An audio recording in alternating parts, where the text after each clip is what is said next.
Reich's going to want to say anything sadistic is like pathology. We go back in time, we'll work out where it got fixated, rework that, uncover it, unrepress it, so now you're free of those negative kind of fixation, sadistic, sadomasochistic fixation points. And I'll say, yeah, but Wilhelm, will you come as hard if you kind of ignore that stuff forever? And of course, like it's good to still do this process because you don't want to be literally fixated on them.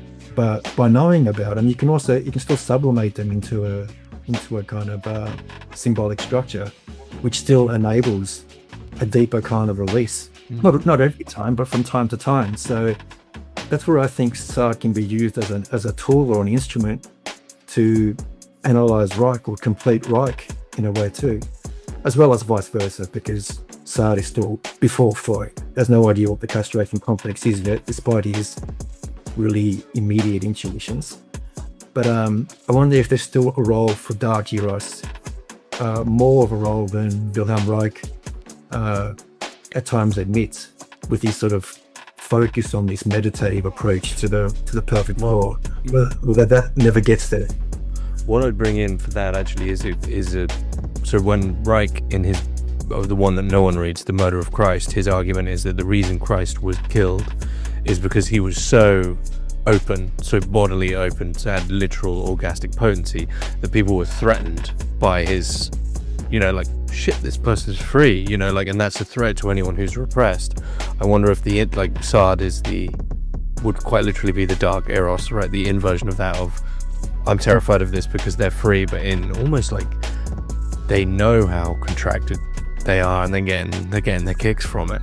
So there's almost like a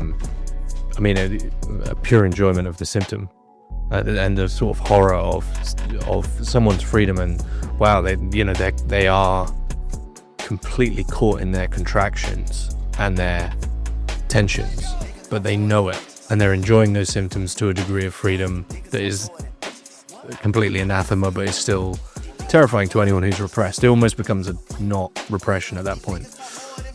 Yeah. Where the moralist who's contracted says, you can't be free. We're going to nail you to a cross. We're going to stick you in jail. We're going to burn your books and no one's ever going to read them.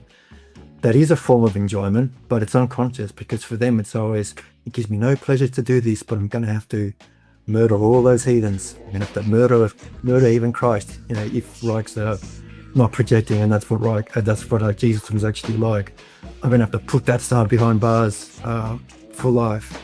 Careful with which you should enjoy your symptom line, because they're unconscious. They got no choice. They got no other way of enjoying, and there's something disingenuous about it. And if we don't uncover that a little bit, then what's the point of having an analyst?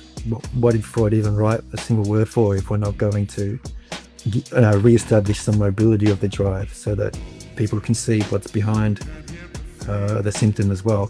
And Sade's there to say, yeah, but you like the dirty stuff too.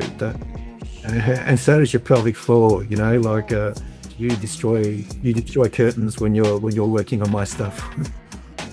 That will be my final perhaps Sardian provocation before I get us kicked off YouTube. I will say that Reich was projecting in Murder of Christ, because he literally equates himself with Christ in that book. So yeah.